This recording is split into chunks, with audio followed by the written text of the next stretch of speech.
25 turnovers. That was how many Quinnipiac had in this game. They had 18 in the first half. He's Chris Dacey.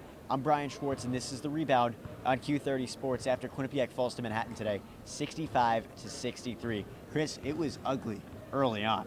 Well, you took the words right out of my mouth. 18 turnovers in the first half. That's tough for any team to come back from on any level, and we saw it here at Quinnipiac. They did make a comeback. We'll talk about that a little bit later, but 18 turnovers really just did this team in. I know it didn't really show on the scoreboard, and again, we'll talk about that a little later, but 18 turnovers, that's tough to win at any level. Yeah, it absolutely is tough to win, but they did keep it close. They ended up coming back in the second half.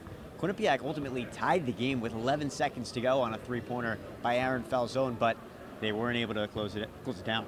Yeah, when we were watching this game, I kept looking up at the scoreboard saying that, Quinnipiac is still in this game. It didn't feel like it, though. It didn't feel like it, especially in that first half with 18 turnovers. It was a very sloppy game. And I looked up, and all of a sudden they're down 3 points, and Tyrese Williams, he nails a three at the top of the key, ties it. A couple seconds later, then Aaron Falzone ties it again.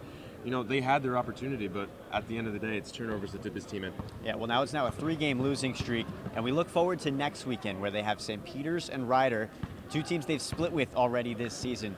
Are these must-win games at this point?